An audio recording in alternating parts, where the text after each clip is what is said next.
Good evening friends, मैं Sandeep Singh. Welcome to my YouTube channel Sandeep stock vision. आज जो मैं डिस्कशन करने वाला हूं, सभी की नज़रें तो शेयर बाज़ार पे पड़ी हुई है। शेयर बाज़ार में अभी क्या चल रहा है क्या नहीं, मार्केट ने भी क्या इंडिकेशन दिखाया है, अपसाइड डाउनसाइड वो चल रहा है। लेकिन उससे पहले भी एक सर्विस एग्रीमेंट साइन हुआ है एक टेलीकॉम मैं उसे टेलीकॉम कंपनी का पेनी स्टॉक कह सकते हैं, जिसका मूल्य 50 रुपीज़ से कम का है। क्या आपको पता है वो कौन सा स्टॉक्स है? चलिए मैं उस पर भी बात करूंगा कि पेनी स्टॉक है, जिस स्टॉक हम लोग टेलीकॉम सेक्टर का पेनी स्टॉक इसको कह सकते हैं। इसका जो प्राइस है 50 रुपीज़ से कम है। अभी पहले तो हाई चला गया था, अभी नीचे है। अगर आप इसका देखोगे 52 वीक लो 27 रुपीज़ का है। तो चलिए, इसने एक सर्विस एग्रीमेंट साइन किया है। बहुत बड़ी खुशखबरी आ रही है। एग्रीमेंट साइन हुआ है इस कंपनी का, इस टेलीकॉम सेक्टर का। ये जो कंपनी है, इस कंपनी का नाम है MTNL।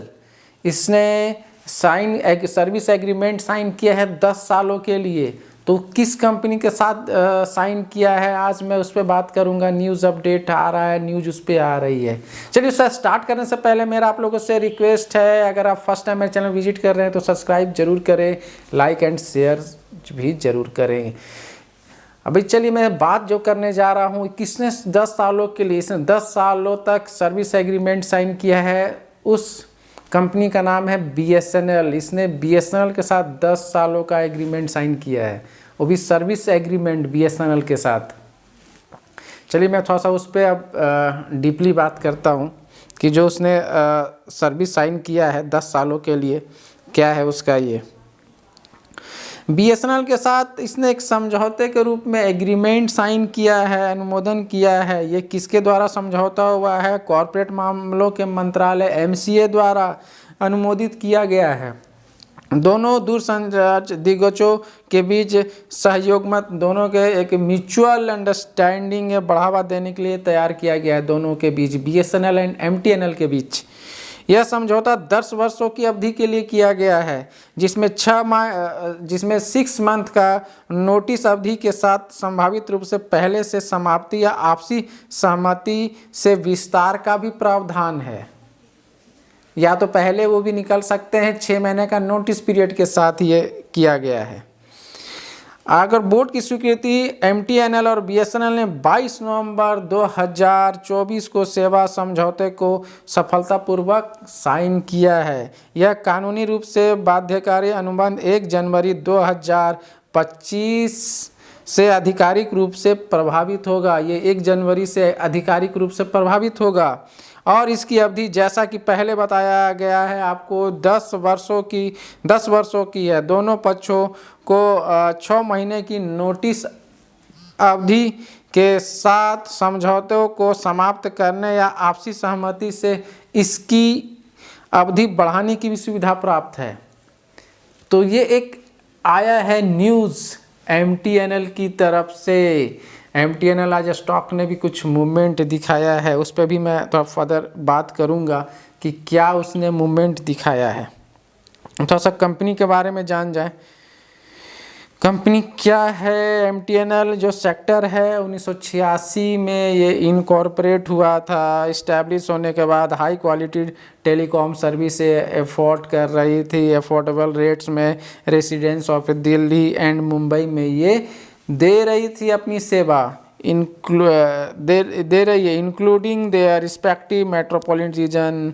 MTNL अभी एक्चुअली 1997 में निकोनाइज किया गया, कंट्रीब्यूट इंडियन इकोनॉमी में इसने अभी नवरत्न स्टेटस से इनको ये किया गया है, रिकॉग्नाइज किया गया है। कंपनी क्या है? अभी ये स्मॉल कैप इंडेक्स में अभी इसका मार्केट कैप 2900 करोड़ का है। अब 5 इयर्स में स्टॉक का जो CAGR है 50% का है। द स्टॉक अप ओवर 70% है। 52 वीक्स लो है 27 रुपीज़ 48 पैसे। अभी इस पे इन्वेस्टर्स की नज़र पड़ी हुई है। अभी हम लोग इसको रडार में रखे हुए हैं, वॉच कर रहे हैं। अब इसका थोड़ा सा फिनेंशियली हम लोग जान लें कि क्या है, ये स्टॉक्स ने क्या मूवमेंट दिखाया है।